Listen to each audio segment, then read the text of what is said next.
The case of the slobbery retriever. The explosion of rose petals was Gus's fault, entirely. 1 minute, Lily was wrestling with a tangled garden hose, the next, a blur of golden fur had launched itself over the surprisingly low fence separating her yard from the neighboring property. A collective shriek, partly Gus's joyous bark, partly the rose bush's dying protest, hung in the air. Lily dropped the hose, its brass nozzle clanging against the patio stones. "Gus! Get back here!" she yelled, scrambling toward the gap in the fence. He was having the time of his life. A symphony of snorts and happy pants accompanied his thorough investigation of the crimson blooms. Petals, torn and slobber-covered, clung to his fur like confetti. Lily groaned. This was not how she envisioned meeting her new neighbor, especially if he was the notoriously grumpy Mr. Peterson she'd heard about from Mrs. Henderson. She squeezed through the gap, tripping slightly on a rogue root. "Gus, heel! Now!" A figure emerged from behind a trellis laden with climbing jasmine. He wasn't at all what she expected. Not the scowling, prune-faced curmudgeon Mrs. Henderson had described. This man was, well, handsome, in a quiet, unassuming way. He was tall, with kind eyes crinkled at the corners, and a smattering of freckles across his nose. He wore a faded blue t-shirt and jeans, and held a trowel in his hand. "I am so sorry!" Lily blurted out, mortified.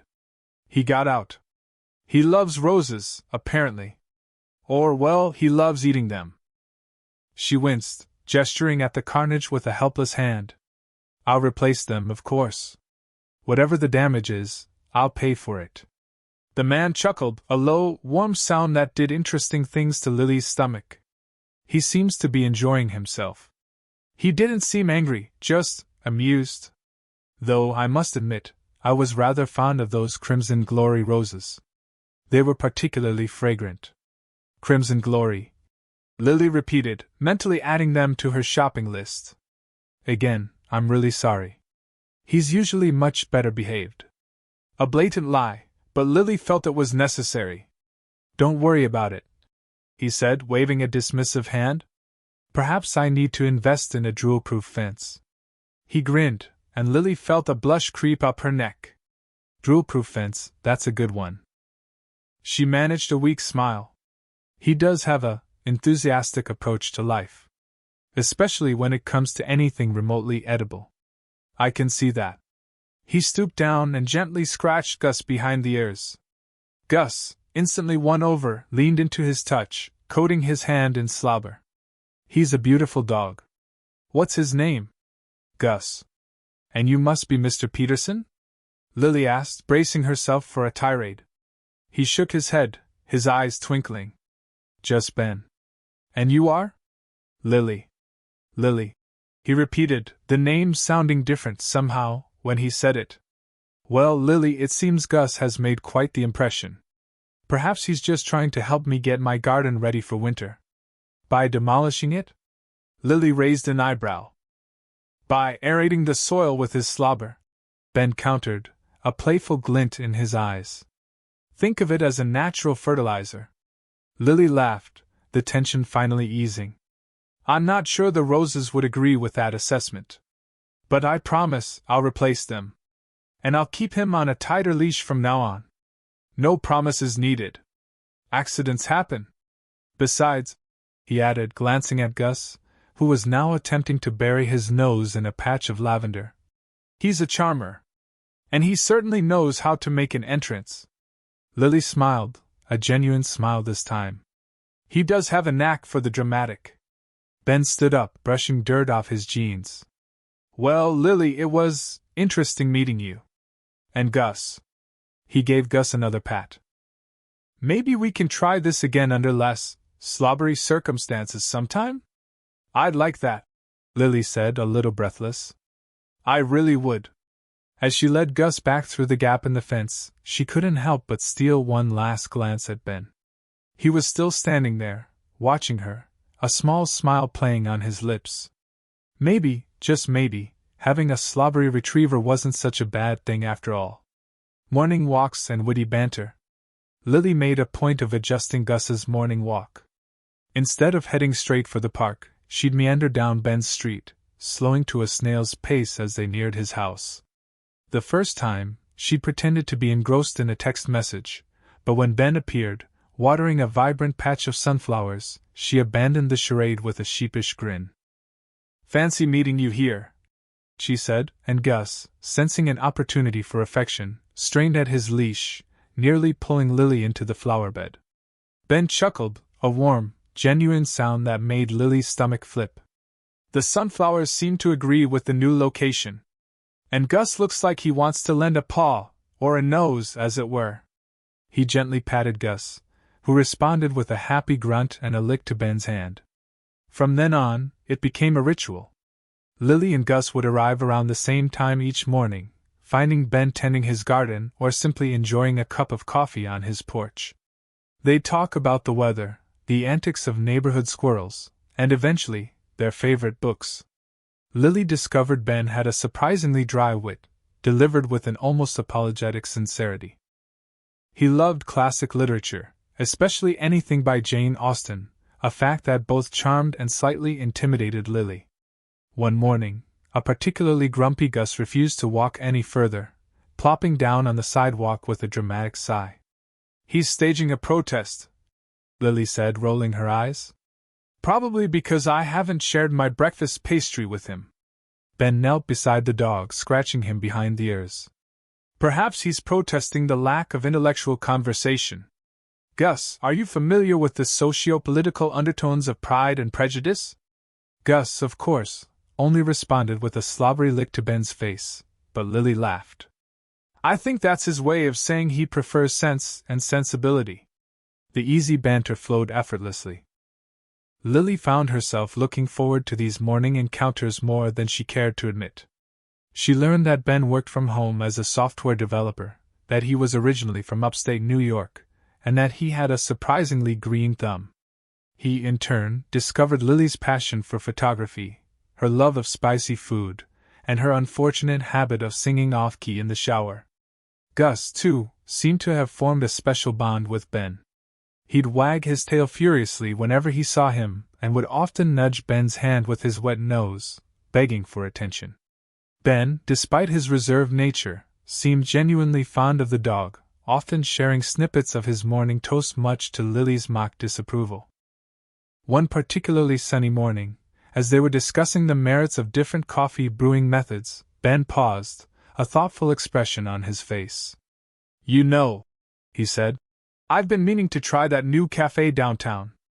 Maybe we could go sometime?" Lily's heart skipped a beat. "I'd like that," she said, trying to keep her voice casual. The warmth of his smile made the morning sun feel even brighter. The neighborly reveal. Lily nearly choked on her breakfast. A figure, undeniably familiar and boasting impressive shoulders, was wrestling a carton marked "Architectural Models, Fragile Contents," from the belly of a moving truck parked next door. Sunlight caught in the dark waves of his hair as he strained to maneuver the box onto the porch of the long empty Victorian. Impossible. She peered closer, dabbing at her mouth with a napkin. Ben? The Ben who'd become her increasingly charming companion on their morning dog walks. The Ben who actually listened to her tirades about impending deadlines. The Ben whose laughter sent delightful tremors through her midsection. He vanished inside, only to reappear moments later, lugging a roll of what could only be blueprints. This time, recognition slammed into her. The strong set of his jaw, the habitual sweep of hair from his brow, the slight knit of concentration. It was him. Panic blossomed. How dense could she be? She knew he was new to the area. She knew he was an architect. She even knew his surname was Peterson. Had she simply placed him elsewhere? The sheer ridiculousness of it threatened to derail her. Slipping on her windbreaker, she strode purposefully towards the yard, Daisy bouncing ahead. Mr. Peterson, was grappling with another container. "Mr. Peterson!" she called, her voice a tad sharper than intended. He looked up, surprise etched on his features, as Daisy surged forward, her tail a blur of canine delight. "Lily! Hi! Daisy remembers me, I see. Lily ignored Daisy's exuberant greeting, planting her hands on her hips. Mr. Peterson, she reiterated, each syllable dripping with incredulity. Or should I say, Ben? A slow crimson tide crept up his neck. He averted his gaze, fussing with the box in his hands. Lily, this is less than ideal. Less than ideal? She arched a brow. Less than ideal is accidentally hitting reply all on an email meant for HR. This is a carefully curated narrative omission. He sighed, finally meeting her gaze. You're right. I should have been upfront. It's just, I wanted you to know me, not the new guy next door. I didn't want any preconceived notions influencing your judgment.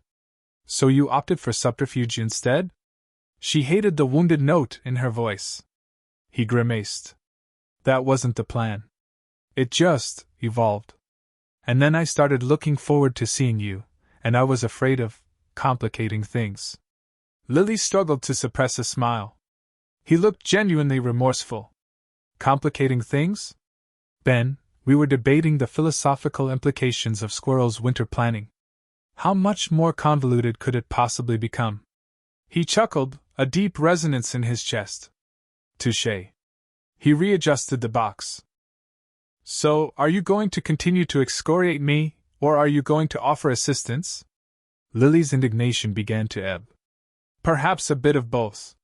She flicked her gaze towards the crammed van. What's in that one?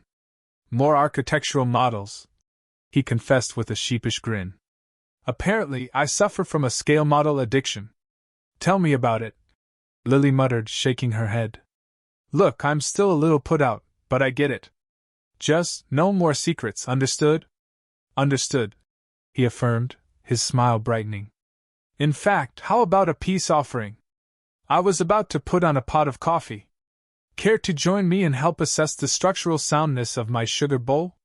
Lily laughed, a genuine, relieved sound. The sugar bowl's structural soundness? You're incorrigible, Mr. Peterson. Only selectively, he replied, gesturing towards his front door. And only for captivating neighbors. Coffee, movies, and mutual interests. The chipped mug warmed Lily's hands as she watched Ben carefully navigate the uneven flagstones leading to her porch. He carried 2 mugs, steam curling into the crisp morning air. Gus, sensing a visitor, lumbered from his sunny spot near the rose bushes, tail thumping a greeting against the porch railing. Hope you like it, Ben said, handing her a mug.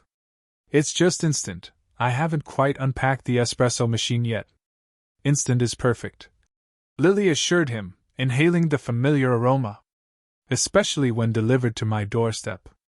They settled into the worn wicker chairs, the silence comfortable rather than awkward. Gus, having deemed Ben acceptable, resumed his sunbathing. So, Lily began, swirling the coffee in her mug. You mentioned you were a film buff? Ben's face lit up.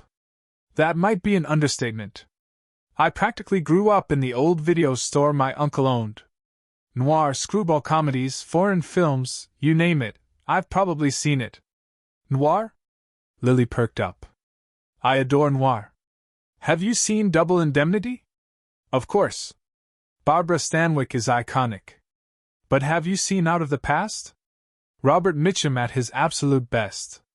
The next hour dissolved into a rapid-fire exchange of titles, directors, and favorite scenes.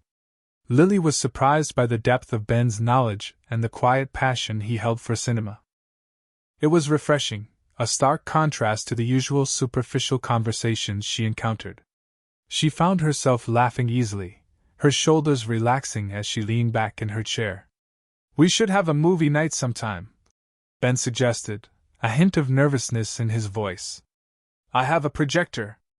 I'd like that very much, Lily replied, meaning it. She realized she was seeing Ben in a new light. He wasn't just a handsome, helpful neighbor. He was intelligent, engaging, and shared her quirky love for classic films. Speaking of passions, Lily said, changing the subject slightly, I saw you checking out the trails around here the other day. Do you hike? Ben's eyes widened. Are you kidding? I live for it. Back in the city, I'd drive hours just to get a decent hike in. You hike too? Every weekend I can. Know any good trails around here? A few, but I've only scratched the surface. There's supposed to be an amazing waterfall a few miles north. Haven't had the chance to check it out yet. Lily grinned. Maybe we should check it out together. This weekend? Ben's gaze met hers, a flicker of something unreadable passing through his eyes. I'd like that. Very much. He glanced at Gus, who was now snoring softly in the sun. Gus can come too, if he's up for it.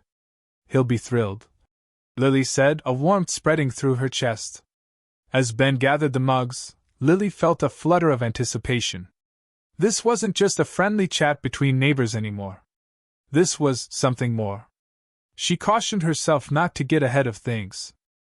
But the thought of spending a day hiking with Ben, discovering hidden waterfalls and sharing stories, was undeniably appealing. He paused at the edge of the porch, turning back to her. Saturday morning, then? Say 8 o'clock? Perfect, Lily said, her smile genuine. As she watched him walk back to his house, she knew, with a certainty that surprised her, that her life was about to become a lot more interesting. A word of caution.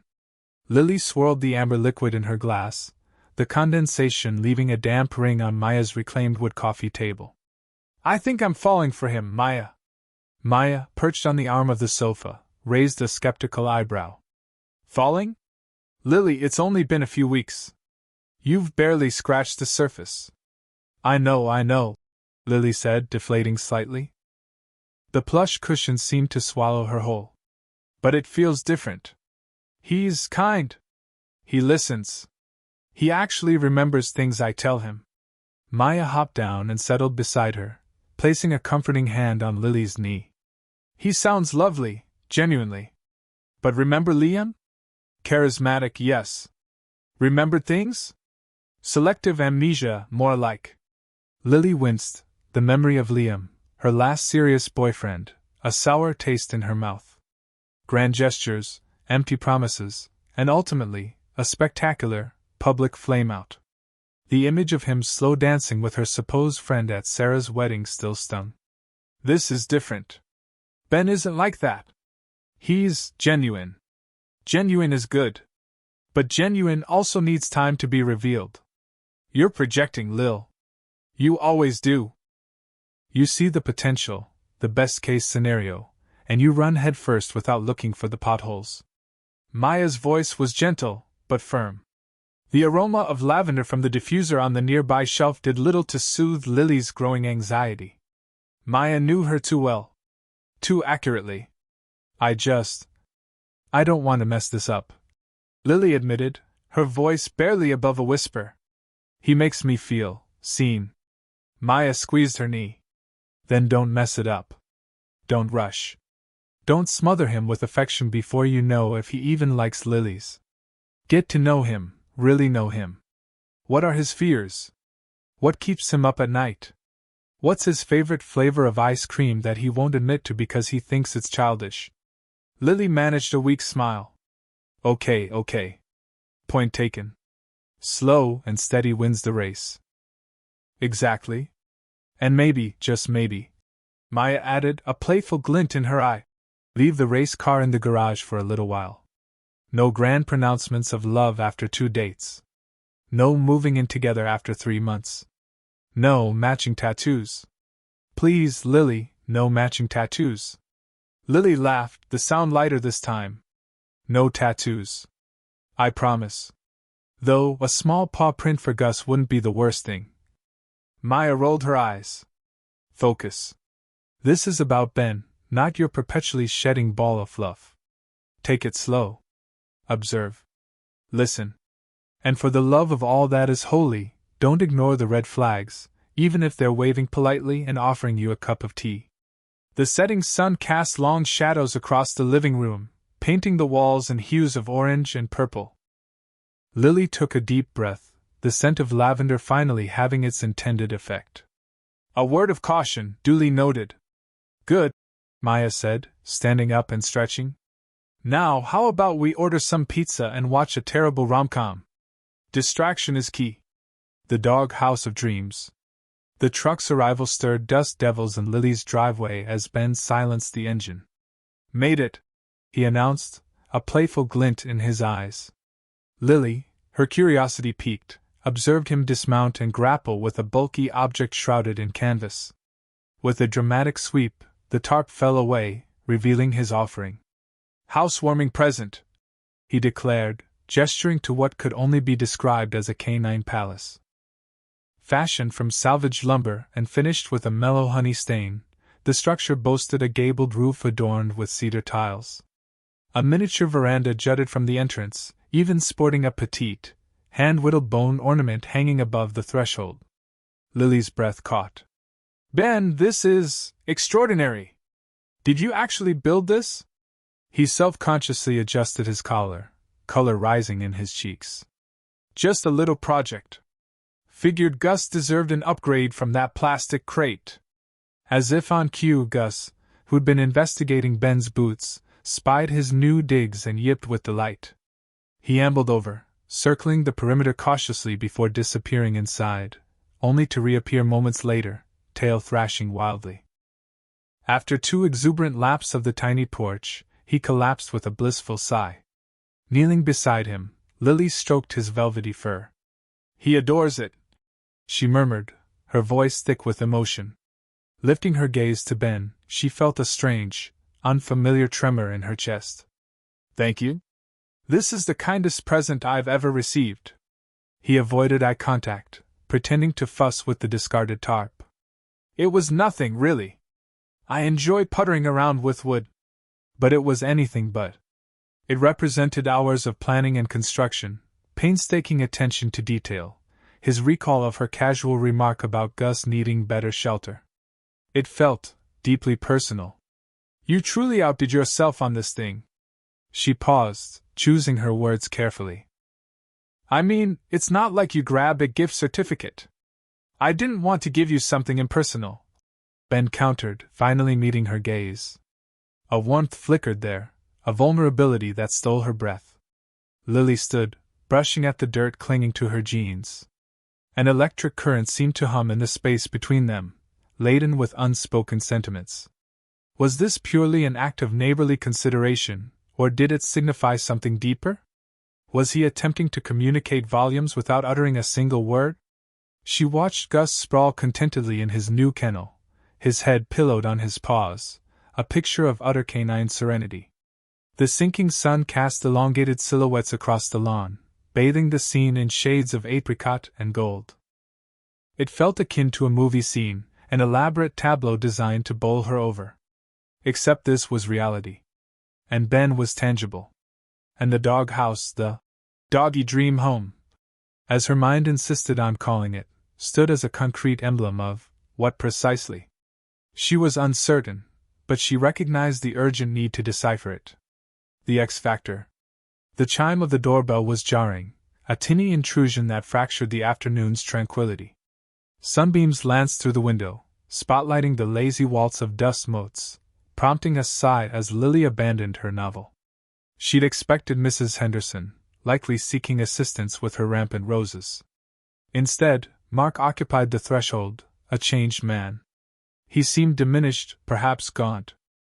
The remembered cockiness had vanished, replaced by a diffidence that plucked at a dormant chord within her. Lily, he rasped, his voice a husk. Could I come in? Her thoughts snagged. Mark. Here, after a 2-year void. Mark, she breathed, the word barely audible. What brings you?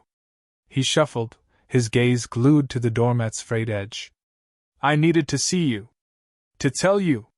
His voice faltered, lost in the worn fibers. She retreated, gesturing him forward. A whisper of his cologne, sandalwood tinged with spice, saturated the narrow hallway, instantly resurrecting memories of shared late-night studies and clandestine kisses beneath a canopy of stars. I know I messed up, Lily, he began, their positions awkward in the living room's embrace. I know I caused you pain. And I am sincerely sorry. He met her gaze, his eyes holding a raw honesty she'd never witnessed before. I was foolish, immature, and blind to what I possessed. Can you ever find it in your heart to forgive me? The question hung suspended, a weighty presence. Forgiveness? The notion was a knot of lingering bitterness and something else. A faint ember of what once blazed. Why now, Mark? She countered, the question sharper than intended. Why resurface after all this time? He raked a hand through already unruly hair. I've done a lot of soul-searching. Therapy. Recognizing my own failings. I miss you, Lily. I miss what we had. He advanced, his hand reaching tentatively toward hers. I want a second chance. Please. Before she could answer, a looming shadow darkened the doorway. Ben stood there, a grocery sack cradled in his arm, his expression an inscrutable mask. He'd planned a surprise, the ingredients for her beloved pasta primavera.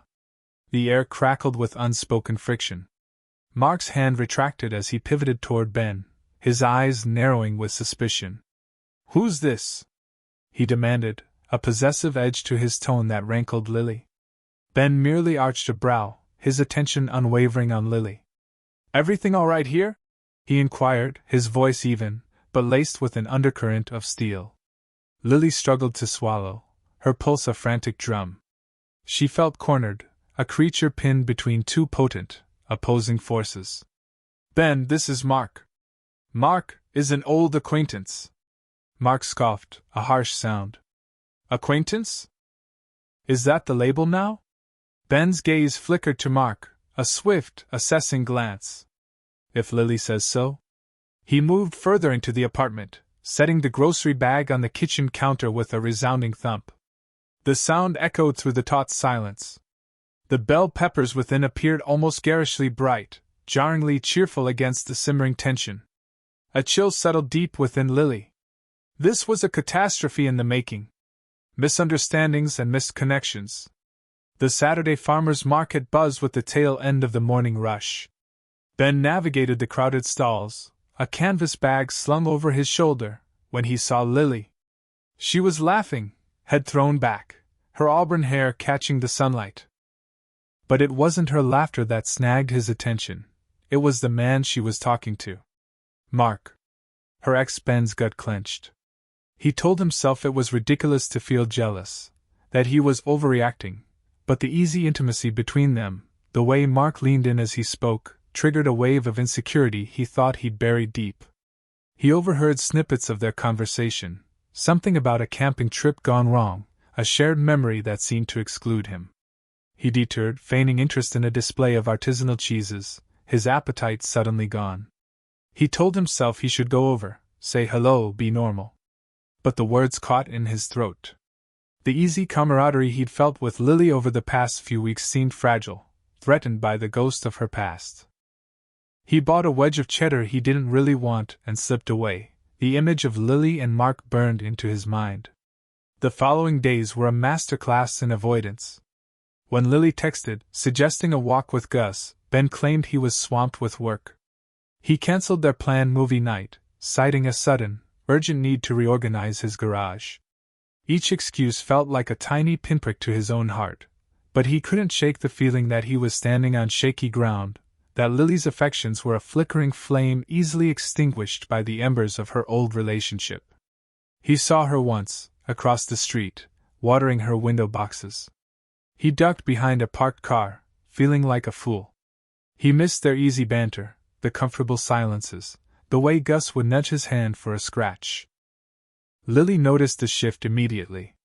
The sparkle in her eyes dimmed, replaced by a furrow of confusion between her brows. She'd waved tentatively when she saw him, her smile hesitant. One morning, as she was leaving for work, she caught him retrieving the newspaper. "Ben?" she said, her voice tentative. "Is everything all right?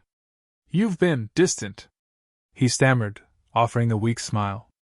"Just busy, Lily. Really busy. Work, you know." She didn't look convinced. "Right," she said quietly, then turned and walked away, her shoulders slumped slightly. The guilt gnawed at him. He watched her go, his hands clenched into fists. He wanted to call out to her, explain, but the words wouldn't come. He was trapped by his own insecurities, paralyzed by the fear of losing something he wasn't even sure he had. Back at his place, Gus whined at the fence, a low, mournful sound that echoed Ben's own feelings. He knelt down, scratching the dog behind the ears. "I know, buddy," he murmured. "I miss her too." Block party breakthrough. The air crackled with the aroma of grilling hot dogs and the sugary scent of spun cotton candy. Fairy lights, strung haphazardly between the oak trees lining Elm Street, cast a warm, inviting glow on the scene. Lily surveyed her handiwork, the bouncy castle wobbling precariously, the kids lined up for face painting, and the cacophony of laughter and chatter filling the evening air. The block party. It had taken weeks of planning, cajoling, and borrowing folding tables, but it was finally happening. And hopefully it would give her the chance to talk to Ben. Maya, perched on a hay bale, munching on a corn dog, gave Lily a knowing look. "Relax. He's coming. I saw him heading this way a few minutes ago." Lily smoothed down her sundress, her stomach doing flip-flops. "Easy for you to say. You're not about to potentially humiliate yourself in front of the entire neighborhood." Suddenly, a hush fell over the crowd. Mark, holding a bouquet of sunflowers that nearly obscured his face, stood on the makeshift stage, a picnic table draped with a checkered tablecloth. A microphone, usually reserved for the bingo night announcements at the community center, squealed feedback. "Lily," he boomed, his voice amplified to an almost comical level. "I know things haven't been great lately. But I want you to know, in front of everyone here, that I still care about you. Deeply. These are for you." He stepped off the stage, his eyes locked on Lily, and began pushing his way through the crowd. Lily's heart sank. This was not how she envisioned her evening going. He reached her, the sunflowers radiating sunny cheer, a stark contrast to the dread churning within her. "Lily, please. Just give me another chance." Lily took a deep breath. This was it. "Mark," she said, her voice surprisingly steady. "I appreciate the gesture, but I've moved on. I really have." "Moved on? To what?" "To him?" Mark gestured wildly towards Ben, who was standing awkwardly near the potato sack race, looking like he'd rather be anywhere else. "Yes, Mark. To him. I have feelings for Ben." The words felt foreign, yet liberating, as they left her mouth. The silence that followed was thick enough to cut with a butter knife. Ben's eyes widened, and he seemed to momentarily forget how to breathe. Mark's face crumpled. You're serious?" He dropped the sunflowers, the bright yellow petals scattering on the grass like fallen dreams. Lily nodded, feeling a surge of guilt mixed with relief. "I am." Mark, defeated, turned and walked away, disappearing into the throng of people. Lily turned to Ben, who was now approaching, his expression unreadable. "Ben, I didn't mean to put you on the spot like that." He stopped a few feet away, searching her eyes. "I saw you two talking earlier. I've been jealous." Lily's breath hitched. "Jealous?" He nodded, a shy smile playing on his lips. "Yeah. I've been wanting to tell you. I feel the same way, Lily." A wave of giddiness washed over her. "Really?" He nodded again, stepping closer. The fairy lights twinkled in his eyes. "Really?" He gently cupped her face in his hands and kissed her. It was a simple kiss, soft and sweet, but it sent shivers down her spine. The scent of hot dogs and cotton candy faded into the background, replaced by the intoxicating aroma of Ben. The crowd, sensing a shift in the atmosphere, erupted in cheers and applause. Lily pulled back, blushing, but Ben kept his arm around her waist. Later, as the block party wound down, and most of the neighbors had retreated to their homes, Lily and Ben found themselves standing by the property line, surveying the damage inflicted by their overzealous dogs. "So," Ben said, a twinkle in his eye. "About that fence?" Lily laughed. "Yeah. Maybe we should build one. A really good one. Drool-proof, even." They started gathering the scattered wooden planks, their hands brushing as they worked. The air was cooler now, carrying the scent of damp earth and lingering bonfire smoke. As they began piecing together the first section of their drool-proof fence, Lily realized that sometimes the most unexpected moments can lead to the most beautiful beginnings.